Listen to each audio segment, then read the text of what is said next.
Halo, apa khabar semua? Okay, salam sejahtera saya ucapkan kepada semua subscriber saya. Okay, nama saya Lee Kueh Hui, boleh panggil saya Miss Lee. Okay, video ini adalah berkenaan dengan bab 3 keanjalan permintaan dan penawaran. Okay, untuk bab 3 keajalan, kita mempunyai dua subtopik yang utama, iaitu 3.1 keajalan permintaan dan 3.2 keanjalan penawaran.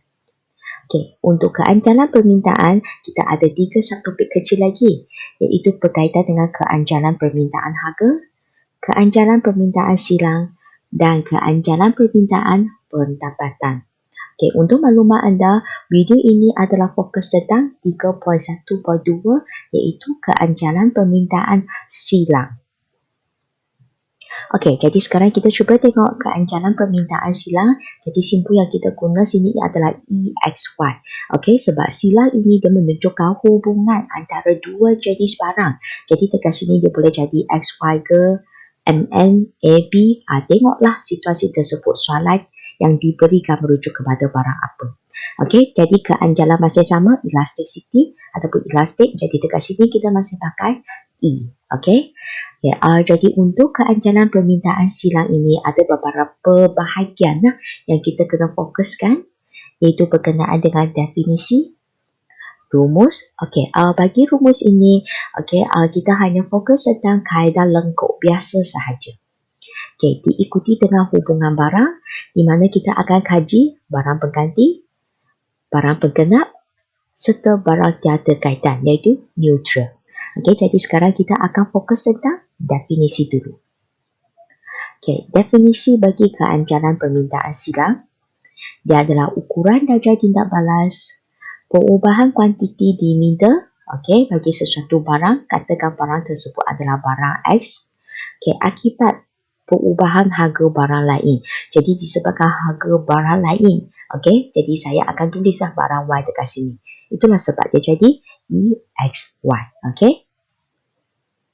Okey, seterusnya kita akan fokus tentang rumus. Okey, sebagai peringatan, kita hanya tekankan lengkap biasa sahaja. Okey, untuk sukatan matrikulasi.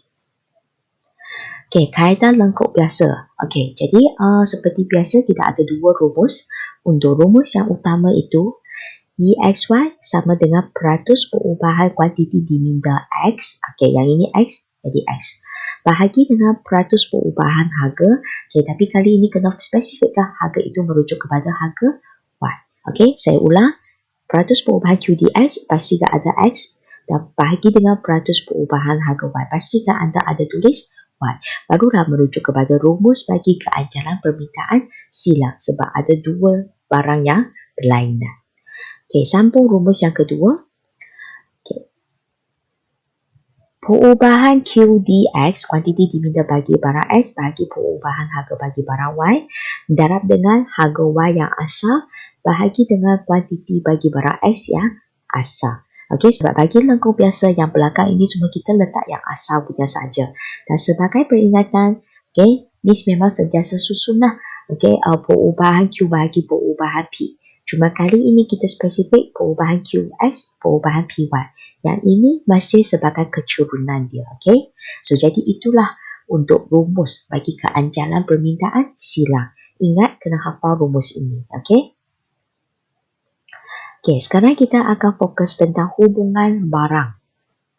Okey, bagi barang, pengganti dia sentiasa mencatat nilai positif. Diikuti dengan barang penggenap, okey? Barang penggenap mencatat nilai negatif.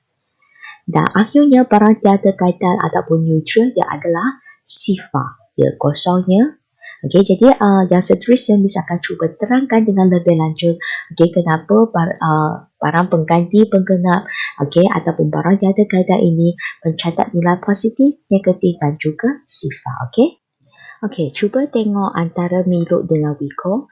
Okey, kita tahu bahawa kedua-dua barang ini mempunyai fungsi yang sama dan mudah digantikan antara satu sama lain. Jadi, kita kata bahawa kedua-dua barang ini merupakan barang pengganti. Okey, akibat mempunyai fungsi yang sama. Okey, jadi sekarang pelajar kena tengok. Okey, kita sentiasa kata bahawa hubungan bagi barang pengganti ini dia mencatat hubungan yang positif. Jadi sekarang Miss akan buktikan kenapa kita kata yang ini adalah positif. Okey, katakan harga Milo meningkat. Kalau harga Milo meningkat, kuantiti diminta Milo, okey, hukum permintaan akan menurun. Okey, lagipun dekat sini saya pakai kuantiti diminta disebabkan harga barang itu sendiri. Okey, tetapi masalah dia sekarang saya bukan nak tengok Milo, saya nak tengok Wiko. Okey, disebabkan sekarang orang pun tak nak beli Milo dah. Okey, sebab kuantiti diminta Milo turun. Jadi, permintaan Wiko akan meningkatlah. Ya, sebab sekarang orang akan alihkan permintaan dia kepada Wiko. Sebab kita katakan dia mempunyai fungsi yang sama kan. Kalau benda ini sebenarnya pelajar sudah belajar masa part 2 di bawah penentu permintaan. Okey, dan sekarang cuba tengok. Harga Milo naik kan disebabkan harga barang lain kan. Permintaan Wiko naik. Nampak? Dua-dua pun menunjukkan dia meningkat. Itulah sebab kita kata barang pengganti itu dia adalah menunjukkan hubungan yang positif. Okey? Okey, seterusnya kita cuba tengok barang yang lain pula. Okey, yang ini smartphone. Okey, smartphone, tablet, yang ini power bank. Okey, jadi kita tahu bahawa benda ini kena digunakan secara serentak. Kalau barang yang digunakan secara serentak itu merupakan barang penggena. Okey, kena digunakan secara bersama-sama lah. Okey, dan juga kita kata bahawa barang penggena ini dia mencatat negatif. Hubungan dia negatif. Okey, sekarang Miss cuba buktikan kepada anda. Okey, katakan harga smartphone. Okey, harga smartphone naik. Okey, disebabkan harga barang itu sendiri. Jadi kita pakai kuantiti diminta. Kuantiti diminta bagi smartphone akan fikir semula hukum permintaan. Harga naik, kuantiti diminta dia turun. Okey, disebabkan smartphone kita pakai bersama-sama dengan power bank.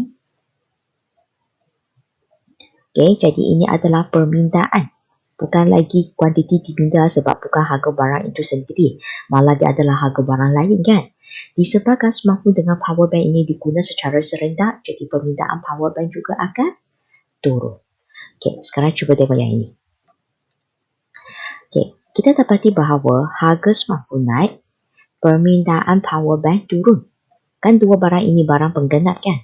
Nampak? Satu naik, satu turun. Jadi dia menunjukkan dia adalah berhubungan negatif. Okey, so itu adalah bagi barang penggenap. Okey, kita tengok lagi satu jenis barang. Okey, Milo dengan smartphone. Ada kaitan? Ya, itu menunjukkan barang tiada kaitan. Ataupun kita kata dia neutral lah, sama punya. Okey, kalau barang tiada kaitan, contoh macam tadi. Harga Milo naik. Kuantiti diminta bagi Milo akan turun. Jadi smartphone. Sekarang yang kita nak tengok, kita adalah tengok permintaan smartphone. Okey, permintaan smartphone. Macam mana apabila harga Milo naik? Tak ada apa-apa perubahan kan? Okey, jadi that's why kita kata permintaan smartphone tak ada perubahan. Kosong. Okey, itulah sebab kita kata hubungan bagi barang tiada kaitan ataupun barang neutral, kita kata sifar. Sebab dia tidak akan memberi sebarang kesan terhadap dia. Okey, cuba tengok. Harga Milo naik, permintaan smartphone tak ada perubahan. Ataupun kita kata dia bukan dipengaruhi oleh dia pun. Itulah sebab kita kata dia kosong. Okey, jadi ini adalah bagi barang yang tiada kaitan. Okey, so dengan demikian kita pun sudah bincang secara keseluruhan berkaitan dengan barang tiada kaitan, barang penggenap dan juga barang pengganti. Okey, seterusnya soalan pengiraan. Okey, jadi sekarang Miss akan tunjukkan pengiraan bagi keanjaran permintaan silang. Okey, kalau keanjaran permintaan silang, biasanya simbol yang kita tulis, kita akan tulis E, X, Y. Okey, yang menunjukkan hubungan barang X dengan barang Y. Okey, tetapi untuk kes ini kita nampak, okey, barang yang diberikan adalah barang A dan barang B sahaja. Tak ada kaitan dengan X dan Y pun. Jadi kali ini kita kena ubah simbol kita sikit. Dia akan jadi E, A, B ataupun E, B, A. Okey, macam mana tentukan E, A, B ke ataupun E, B, A? Okey, contoh. Katakan kalau E, A, B iaitu rumus yang pertama dia. Peratus perubahan kuantiti diminta bagi barang A bahagi peratus perubahan harga bagi barang B. Jadi sekarang kita tengok. Adakah kuantiti diminta itu bagi barang A? Ya, betul. Dan harga itu bagi barang B. Jadi bermaksud simbol yang kita pakai dekat sini adalah EAB. Okey? Jadi sekarang kita akan teruskan dengan rumus yang kedua itu. Okey, disebabkan untuk keanjalan permintaan silang, kita hanya ada lengkuk biasa sahaja. Jadi untuk rumus yang kedua, pakailah yang rumus bagi lengkuk biasa punya. Di mana perubahan QDA bahagi perubahan harga PB darab, nampak yang ini masih kecurunan dia. Okey, lepas tu lengkung belakang tu ada kosong. Harga B asal, kuantiti diminta bagi barang A yang asal. Okey, jadi sekarang kita sambung. Okey, perubahan Q merujuk QD baru tolak QD yang lama. Yang baru 1 tolak 0. Bermaksud dekat sini kita gantikan 4 tolak 5 bahagi dengan perubahan P yang baru tolak yang lama. 1 tolak dengan 0 iaitu 12 tolak 10. Darab dengan yang asal punya sebab belakang sini 0, 0. So, harga B adalah 10. Kuantiti diminta bagi barang A adalah 5. Okey. Jadi dengan ini kita pun cuba selesaikan. Jadi 4 tolak 5 negatif 1 bahagi dengan 12 tolak 10 sini 2 darab dengan 10 bahagi 5. Okey, so akhirnya apabila kita selesaikan, okey, ini dia akan jadi negatif 1. Okey, jadi EAB kita sama dengan negatif 1. Inilah jawapannya. Okey, seperti biasa lepas kita ada jawapan, kita kena tafsirkan. Okey, ataupun kita kena bagi apakah takrifan bagi jawapan ini. Okey, so bermaksud apabila harga, okey, ataupun oleh itu harga barang meningkat, kan kita biasa kata ke harga barang menurun 1% yang itu, betul tak?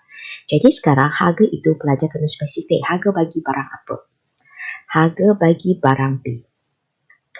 Meningkat ke menurun? Okey, kalau tak pasti tengok semula data kat sini, maklumat yang telah diberikan menunjukkan bahawa 10 ke 12 harga meningkat 1%. Kuantiti diminta bagi barang. Barang apa tu? Ya, barang A. Meningkat ke menurun? Cuba tengok. Ada tanda negatif, bermaksud hubungan songsang.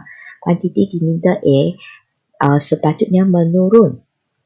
Okey, kalau pelajar tak pasti boleh semak semula kuantiti diminta A daripada 5 kepada 4. Ya, dia menurun.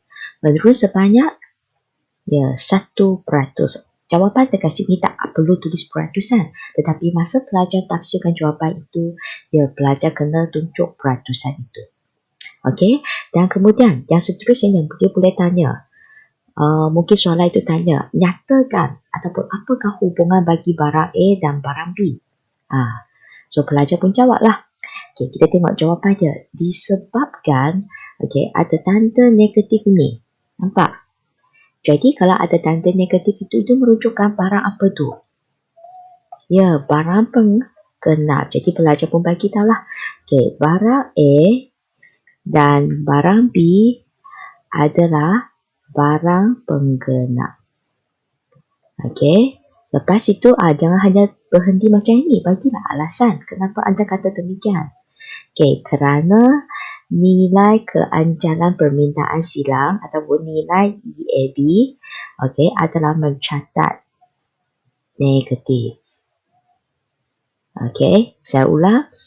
Barang A dan barang B adalah barang penggenap kerana nilai keanjalan permintaan silang ataupun EAB adalah mencatat negatif. Okey, so itulah jawapan dia. Okey, saya ulang sekali lagi. Jadi untuk soalan bagi pengiraan keanjalan permintaan silang. Okay, yang pertama, pelajar kena tahu rumus dululah.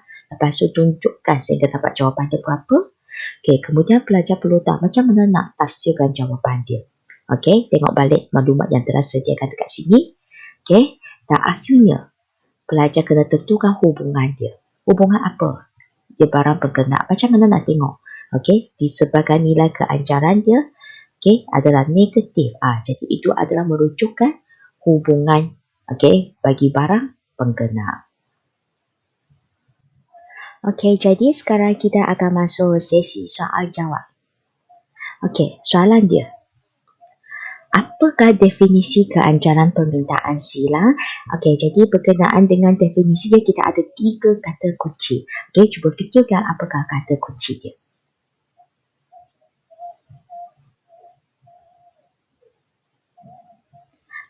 So yang pertama itu ukuran darjah tidak balas. Kemudian perubahan kuantiti diminta bagi sesuatu barang. Dan akhirnya dia adalah disebabkan oleh ataupun akibat perubahan harga barang lain. Jadi pelajar boleh nampak definisi bagi keanjalan permintaan silang lebih kurang sama dengan keanjalan permintaan harga. Di mana dia masih sama ukuran darjah tidak balas. Perubahan kuantiti diminta bagi sesuatu barang, hanya ini saja yang berlainan. Yang ini adalah akibat perubahan harga barang lain. Kalau yang keanjalan permintaan harga itu adalah disebabkan oleh perubahan harga barang itu sendiri. Jadi sekarang adalah silang, so pelajar ingatlah harga barang lain. Jadi untuk soalan seterusnya. Cuba padankan hubungan barang. Kita cuba tengok dekat sini ada beberapa kategori barang.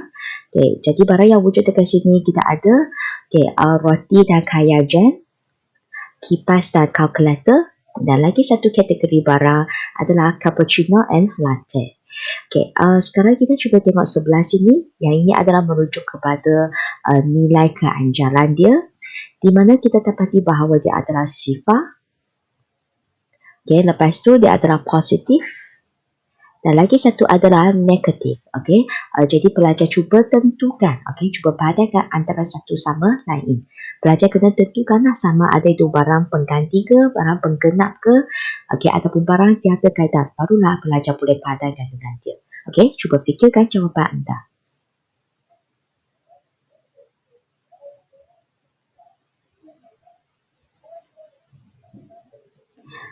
Jadi sekarang marilah kita cuba tengok jawapan dia. Jadi untuk roti dan kaya jam, barang ini digunakan secara serentak kan? Jadi kalau digunakan secara serentak, kita akan dapati bahawa nilai keanjalan yang kita peroleh sepatutnya negatif. Lepas tu kipas dan kalkulator. Kedua-dua barang ini tak ada kaitan pun. Neutral. Jadi nilai keanjalan yang diperoleh akan menjadi sifar. Dan akhir sekali cappuccino and latte. Kita kata bahawa dua barang ini merupakan kopi kan. Jadi tak minum cappuccino, minumlah latte sebab dia memberi fungsi yang sama je. Jadi ini adalah barang pengganti, nilai keanjalan dia positif. Jadi setakat itu saja untuk sesi soal jawab kita. Sebagai tanda penghargaan anda terhadap video yang saya hasilkan ini, ingat subscribe YouTube channel saya.